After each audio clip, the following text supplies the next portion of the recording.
এর মধ্যে প্রত্যেকেই কিন্তু আমরা খুঁজি যে কি একটা পথ, যে পথে হাঁটলে আমরা একটুখানি কোথায় একটু স্থিত অবস্থা লাভ করব, কোথায় একটুখানি মনের মধ্যে একটা শান্তির অবস্থা লাভ করব। কেননা আর সেই মনের শান্ত অবস্থাটাই হচ্ছে আমার নিজ নিকেতন।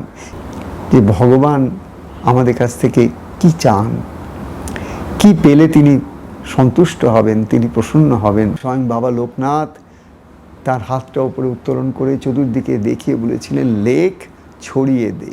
তো কথা যা বলবো সমস্ত কিন্তু বৈদিক পরম্পরায় বলবো।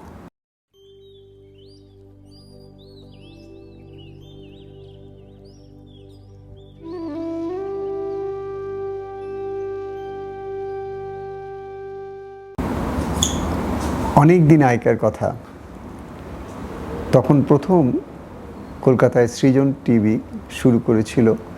কিছু ভালো আধ্যাত্ম বিষয়ক কথাবার্তা বিভিন্ন সাধু সন্ত বা যারা এই বিষয়ে নিয়ে গবেষণা করেন, আলোচনা করেন, তাদের দিয়ে করার জন্যে। তো আমাকে যে তারা অ্যাপ্রোচ করেছিল, তখন ওই প্রথম সৃজন টিভিতেই আমার দুটো কাইন্ড অফ এপিসোড শুরু হয়। একটা বাবা লোকনাথকে নিয়ে, আর একটা মনে চলো নিজ নিকেতন। এই দুটোই আমার হাত দিয়ে বাবা লোকনাথ যে বই লিখেছিলেন বহু মানুষের কল্যাণের জন্য, বইগুলো লিখেছিলেন তিনি, আমি খালি কলম ধরেছিলাম।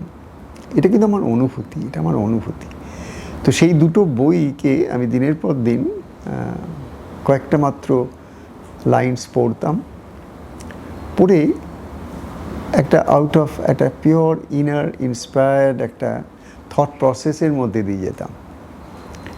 এবং আমি তখন অনেক কথা আসতো, আপনার থেকে আসতো, এবং সেটা আমার সারা জীবন ধরেই হয়ে চলেছে। আমার মধ্যে দিয়ে কে যেন একজন কথা বলেন, আর যারা শোনে তাদের ভালো লাগে, তাদের যেন মনে হয় মানুষটা আমার হৃদয়ের সঙ্গে যেন মিলেমিশে কথা বলছে। অনেক জ্ঞানের কথা নয়, এমন কিছু কথা যেটা আমাদের দৈনন্দিন জীবনে কাজে লাগে। প্রত্যেক দিন মানুষ যে নানান ঘাত প্রতিঘাতের মধ্যে দিয়ে, নানান রকম সমস্যা ক্লিষ্ট জীবনের মধ্যে দিয়ে প্রতিদিন চলেছে, এই সমস্ত সিচুয়েশনসের মধ্যে প্রত্যেকেই কিন্তু আমরা খুঁজি যে কি একটা পথ, যে পথে হাঁটলে আমরা একটুখানি কোথায় একটু স্থিত অবস্থা লাভ করব, কোথায় একটুখানি মনের মধ্যে একটা শান্তির অবস্থা লাভ করব। কেননা দেখো, আমরা সবাই তো শান্তিপ্রিয় মানুষ না? আমরা সবাই শান্তি চাই, অন্তর থেকে চাই। তার কারণ কি?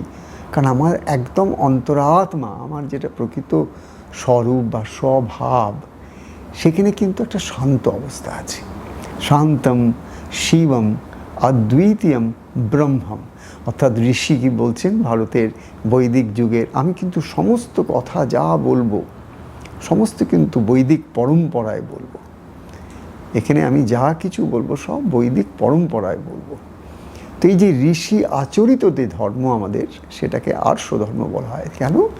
ঋষি আচরণ করে তাঁর সাধনলব্ধ, তপস্যালব্ধ প্রজ্ঞার আলোকে যে দর্শন করেছিলেন, যে মন্ত্র দর্শন করেছিলেন, সেই মন্ত্রের যে ব্যাখ্যা তিনি আমাদের জন্য দিয়ে গেছেন, সেটাই বেদ বেদান্ত উপনিষদ, সেটাই কিন্তু ভগবান শ্রীকৃষ্ণ মুখে গীতা। সেই জিনিসটাই আমরা চেষ্টা করব। এই যে দুটো বই আমি আবার, সৃজন টিভির তো বহুদিন আগেকার কথা, এখন আমি ভাবলাম যে সেই টিভিটা তো এখন আর কোনো ব্যাপার নেই, তাহলে এখন আমি যে ইউটিউবের যে চ্যানেলসগুলোর মধ্যে দিয়ে আমার কথাগুলো তোমাদের কাছে পৌঁছাচ্ছে, সেই একইভাবে ওই টিভিতে না গিয়ে আমি এখন তোমাদের সঙ্গে কথা বলবো সেই এক মনোচল নিজ নিকেতন নিয়ে, নতুনভাবে, নতুন রঙে, যাতে করে এই যে এতগুলো বছর চলে গেছে তার পরিপ্রেক্ষিতে কত কিছু পাল্টে গেছে। সারা পৃথিবী জুড়ে আমাদের প্রত্যেকের মানুষের জীবন, আমাদের দর্শন, আমাদের ভাব, সব কিছু একটা বিশাল পরিবর্তন ঘটেছে। সেটা কিন্তু আমরা প্রত্যেকেই কম বেশি অনুভব করেছি ডিউরিং দিস ফেজ। তো এখানে তারই পরিপ্রেক্ষিতে, তারই প্রেক্ষাপটে কিন্তু আমার এই নতুন চিন্তা ভাবনাগুলো আবার তোমার সঙ্গে শেয়ার করছি, বা তোমাদের সঙ্গে শেয়ার করছি, বা আমরা সবাই একবার নতুন করে ভাবনা চিন্তা করবার চেষ্টা করছি যে ভগবান আমাদের কাছ থেকে কি চান, কি পেলে তিনি সন্তুষ্ট হবেন, তিনি প্রসন্ন হবেন, তিনি আমাদের আশীর্বাদ করবেন। সেই আশীর্বাদে আর কিছু হোক আর না হোক মনটা হঠাৎ শান্ত হবে। আর সেই মনের শান্ত অবস্থাটাই হচ্ছে আমার নিজ নিকেতন।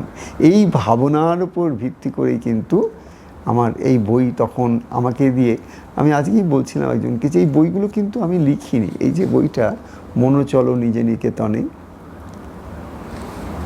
এই বইটা কিন্তু আমার নাম আছে এখানে শুদ্ধানন্দ ব্রহ্মচারী, কিন্তু এই বইটা একটা অটো রাইটিং হয়েছিল। আমি যখন লেখা হয়েছিল আমি নিজেই কিন্তু বুঝতে পারতাম না কি লেখা হয়ে যাচ্ছে।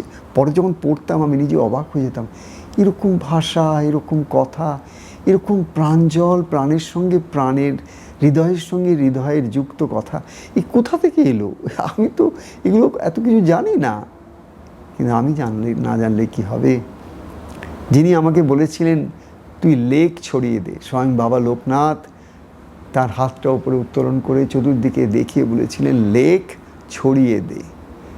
যিনি আমাকে আদেশ করেছিলেন তিনি সেই একই সঙ্গে আমাকে একটা শক্তি দিয়েছিলেন, তাঁরই অনন্ত শক্তির একটা ছোট্ট ক্ষুদ্র কণা আমার মধ্যে দিয়েছিলেন।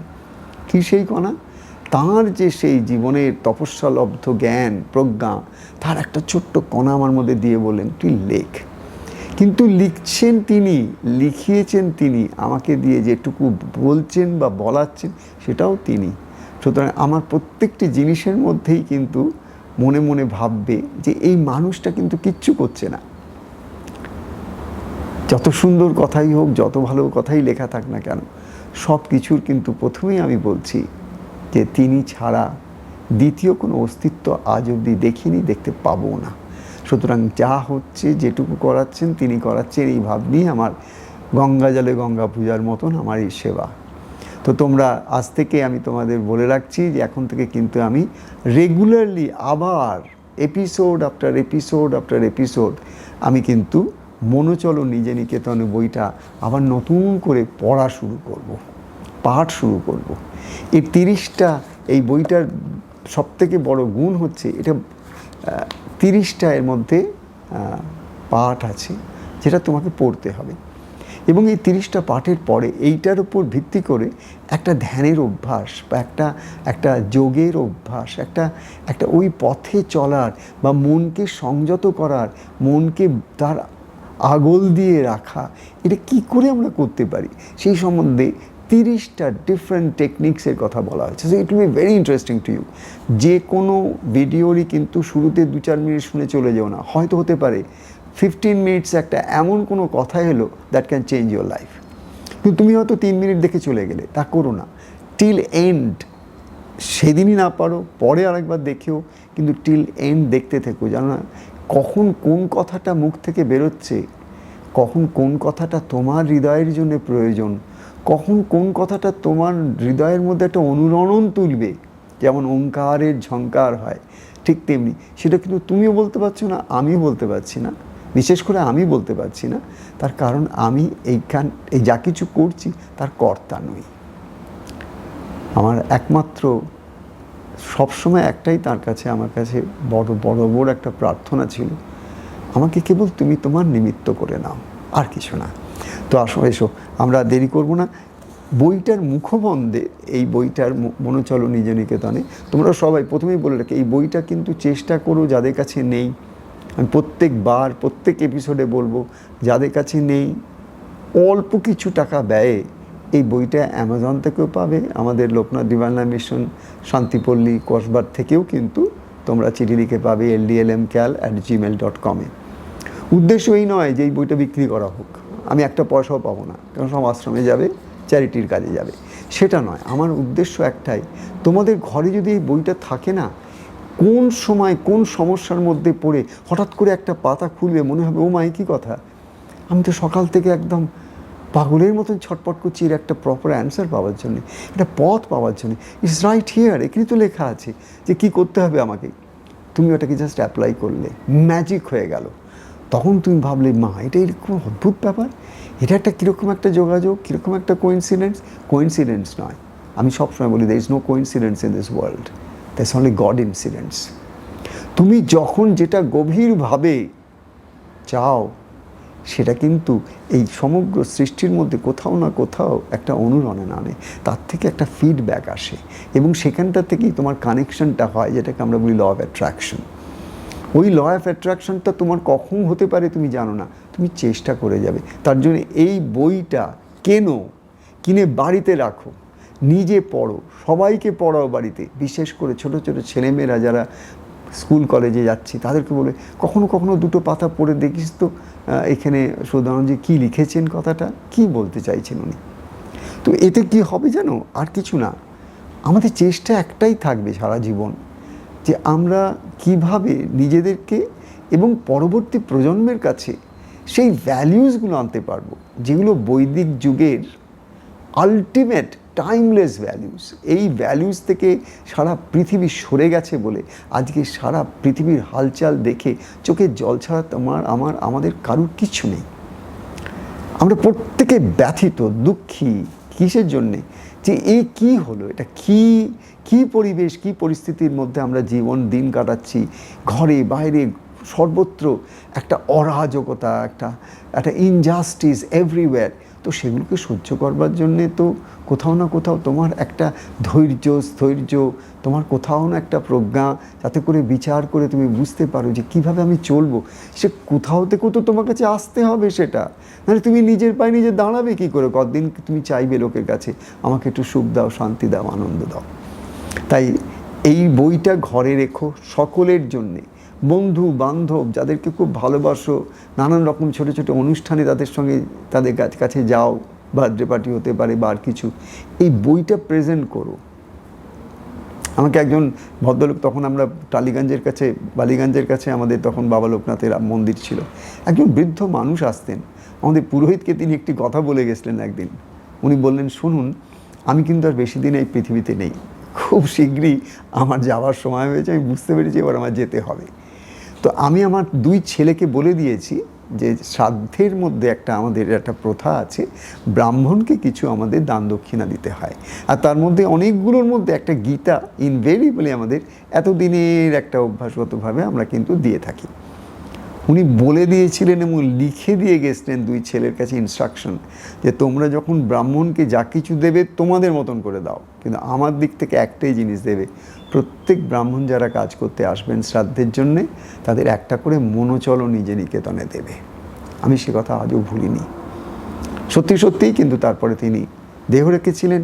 সত্যি অনেক বই কিনে নিয়ে যাওয়া হয়েছিল আশ্রম থেকে, এবং তিনি প্রত্যেককে ওই বই, ওর 2 ছেলে প্রত্যেককে ধরে কেবল ব্রাহ্মণদেরই দেননি, বাবা যে জিনিসটাকে এত খুশি হবে বলেছিলেন, তো তার স্মরণ করে ছেলেরা আরও দর্শনকে দিয়েছিল, এবং প্রত্যেকে তারা এসে ফিডব্যাক দিয়েছিল, কী অদ্ভুত জিনিস দিলেন। একটা জিনিস মনের মধ্যে কত প্রশ্ন ছিল, কত রকম ক্ষোভ ছিল, কত কিছু ছিল, এত সুন্দর করে বোঝানো হয়েছে এখানে। মনে হচ্ছে না কি যেন আমার সঙ্গে ডাইরেক্টলি কেবল আমার জন্যেই যেন কথা বলছেন।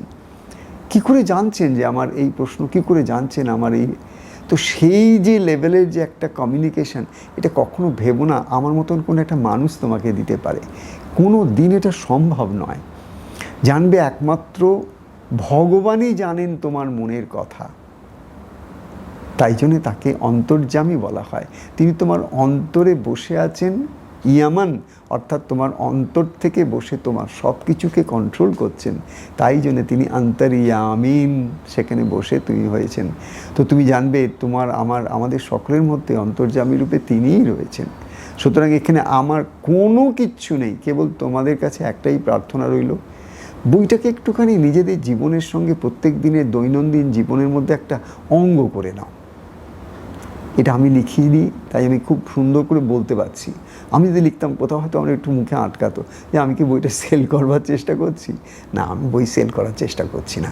আমি তোমাদের জীবনে একটু আলোক থেকে আসবে সেইটাকে নিয়ে চিন্তা করে ভেবে এই কথা বলছি, যে ঠাকুর আমার হাত দিয়ে লিখে তোমাদের জন্য এটা দিয়েছেন, তোমরা এটা কাছে রাখো, পাশে রাখো, রাত্রিবেলা বালিশে শোবার আগে পাশে রেখে 2 লাইন পড়ে ঘুমিয়ে পড়ো, আবার সকালবেলা উঠে 2 লাইন পড়ে দিন শুরু করো, দেখো না দিনটা কেমন যায়। দেখো না 1 মাস পরে তোমার মধ্যে কী পরিবর্তন আসে।